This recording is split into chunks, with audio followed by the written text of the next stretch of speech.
Au cœur de la réserve de Patsunga s'est établie une singulière communauté de petits mammifères. Ils ont élu domicile dans des minuscules cavités où chaque individu vient nicher dès le lever du soleil. Oui, et donc voilà. Quoi. Bienvenue dans le territoire inexploré de ce petit groupe très attachant. C'est de la merde, Corinne. Merci, au revoir.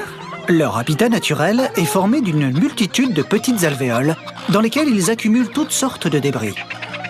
Ces constructions rudimentaires sont constituées de petits branchages glanés pendant la saison sèche et méticuleusement assemblés entre eux. Et action!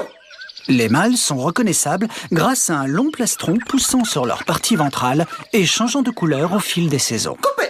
Les femelles, quant à elles, présentent généralement un pelage plus volumineux et bouclé. Super, maintenant ne regarde surtout pas la caméra. Hein? Non! Oh, mince!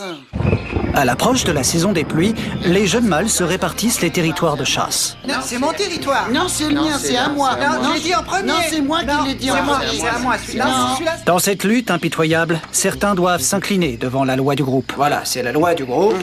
À présent, tu dois te trouver un autre troupeau. Tu es banni pour toujours, mon vieux. Ok, d'accord, j'ai compris, super. Et ne reviens jamais. Oui, bien sûr, je suis banni, c'est normal. Le vieux Balimba entame une longue marche solitaire, à la recherche d'un nouveau troupeau qui voudra bien l'accueillir. Mais il a déjà faim, et en cette saison, la nourriture est perchée très haut. Les points d'eau se raréfient, attisant les tensions entre les clans. Mais c'était à toi de recommander, Pumba. Eh oh, on est dans le même troupeau. Merde, enfin. Ainsi va la vie du troupeau, sans cesse en quête de nourriture. Débute alors la grande période des transhumances, où les mâles dominants partent à la recherche de nouvelles terres nourricières. Mais au confluent du fleuve Katango et de la rivière Samburu, l'hiver pointe déjà son nez. Il faut faire des réserves et préparer les nids pour l'arrivée des petits. Chaque individu accumule alors des milliers de feuillages de différentes couleurs qui serviront à la construction d'un abri douillet et protecteur. Tiens, Machimba, voici du feuillage pour notre progéniture. Ah, merci, Kalumbo. Je t'en prie, je t'aime. Ah, Puchanka, mon petit, vous m'avez trouvé du feuillage? Oui, mais qu'une seule feuille, malheureusement. Bon, c'est pas grave, ça ira. Merci.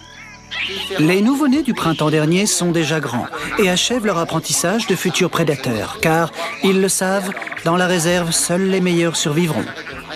Mais revoici déjà le printemps. Les femelles se parent de leur plus beau plumage aux 1001 couleurs, dégageant un musc odorant pour attirer les mâles. Le jeune Kimbo a justement repéré une femelle. On pourrait peut-être se reproduire tous les deux, Simba. D'abord, je m'appelle pas Simba. Ensuite, je m'appelle Corinne, si ça te dérange pas. Non, parce que comme on est en pleine période de reproduction, je me dis... Oui, peut-être, mais enfin, je crois surtout que c'est tes vacances au Kenya qui te sont un peu montées à la tête, Ah Jean-Patrick. oui, c'est possible, effectivement. Autant pour moi, excuse-moi. Pauvre type. C'était vraiment très intéressant.